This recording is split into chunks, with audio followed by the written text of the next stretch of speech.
Terima kasih klik video ini dan jangan lupa subscribe.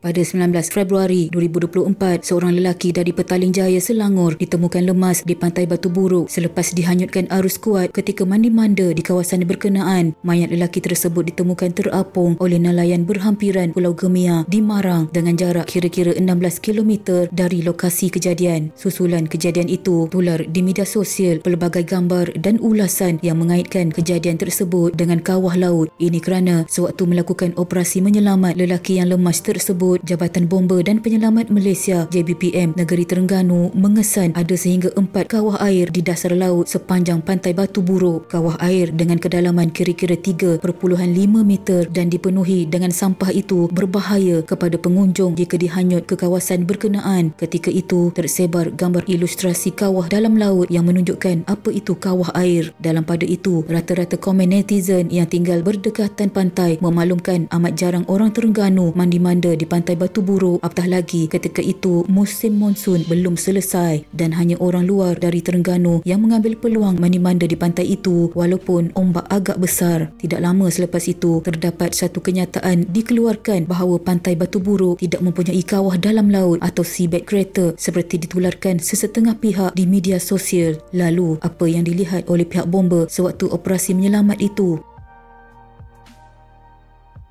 Pengarah JBPM Negeri Hassan As'ari Omar berkata 4 kawah air di pantai Batu Buruk itu dikesan anggota pasukan penyelamat di air PPDA ketika melakukan selamat dalam operasi mencari dan menyelamat mangsa lemas di lokasi itu. Menurutnya, kawah air yang terletak kira-kira 50 meter daripada pesisir pantai itu terbentuk disebabkan berlakunya pusaran air. Waktu itu, kerja menyelamat mangsa lemas yang dihanyutkan arus ke dalam kawah itu didapati mungkin terganggu disebabkan keadaan gelap dan dipenuhi sampah. Disebabkan itulah pengunjung tidak digalakkan untuk mandi-manda di sepanjang pantai Batu Buruk. Semua pelancong dan pengunjung daripada luar negeri ini yang menginap di hotel dan inap desa di pesisir pantai diminta sentiasa berwaspada bagi mengelakkan insiden tidak diingini terutama lemas. Berdasarkan beberapa kes lemas di pantai Batu Buruk, kebanyakan mangsa ditemui dalam jarak antara 3 hingga 21 km dihanyutkan arus. Kemudian Timbalan Pengarah Institut Oceanografi dan Sekitaran Universiti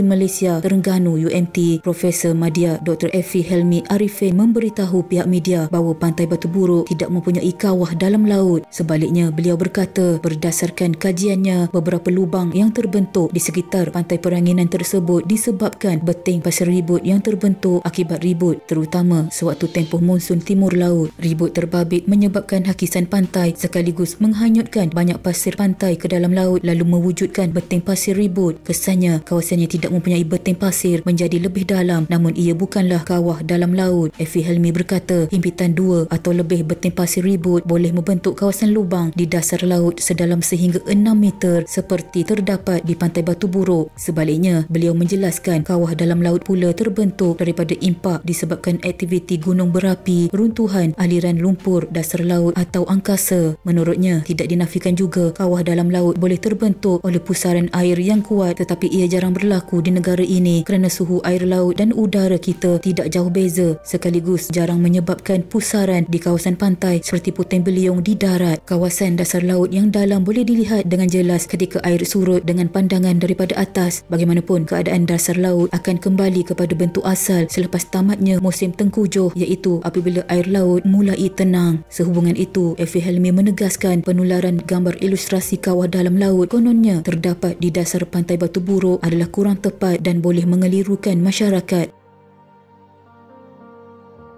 Dalam pada itu, Effie berkata pendidikan ilmu keselamatan di air dalam kalangan orang ramai perlu diberi penekanan dan tidak hanya sekadar meletakkan papan tanda amaran di sekitar kawasan pantai. Mengambil contoh kes lemas di pantai Batu Buruk itu, beliau berkata pendedahan masyarakat terhadap ilmu pembentukan arus karau amat perlu kerana ia sudah meragut banyak nyawa. Di luar negara, ilmu keselamatan di air sangat dititik beratkan seperti situasi apabila berdepan arus karau. Ilmu kelautan dan keselamatan air perlu dipupuk dari peringkat sekolah lagi. Dengan itu, pelajar dapat mengetahui proses dinamik kawasan pantai dan menentukan sama ada pantai itu sesuai untuk mandi-manda atau aktiviti lain. Fenomena arus karau atau lebih dikenali rip current, iaitu ditarik arus deras secara tiba-tiba, mungkin masih baru bagi kebanyakan orang hingga kurang mengambil tahu hal ini. Ini dikongsikan oleh Profesor Madya Dr. Muhammad Fazil Muhammad Akhir, Pengarah Institut Oceanografi dan Sekitaran Universiti Malaysia Terengganu UMT. Namun mungkin masyarakat kurang berikan perhatian. Rip current boleh dicam apabila ada ruang diapit ombak kiri dan kanan. Apabila melihat keadaan ini, jangan sesekali mandi di kawasan berkenaan. Jika tidak, kita akan disentap dengan tarikan arus deras yang akan mengakibatkan kita menjadi panik secara tiba-tiba. Berdepan situasi ini, hanya ada pilihan untuk mengikut arus kita ditarik, dan jika dilawan, pastinya kita akan kelelahan serta tiada daya untuk selamatkan diri. Jadi, kita mengikut arus seterusnya, berusaha berenang ke tepi arus. Lepas itu barulah kita akan terkeluar dari jalur rip current. Fenomena arus karau ini akan mengakibatkan mangsa ditarik jauh ke tengah lautan, paling pendek sejauh 30 kaki. Pastikan kita ambil perhatian ini. Buat para pelancong, rakyat Terengganu memang tidak mandi di pantai terbuka, terutamanya di pantai Batu Buruk. Memang tidak akan jumpa orang Terengganu mandi beramai-ramai di sana. Sekarang sudah ada beberapa tempat tumpuan untuk mandi pantai seperti di Pantai Kekabu, Marang. Di situ, pihak pejabat daerah telah menyiapkan petugas keselamatan lengkap dengan segala kemudahan jika terdapat kes orang lemas.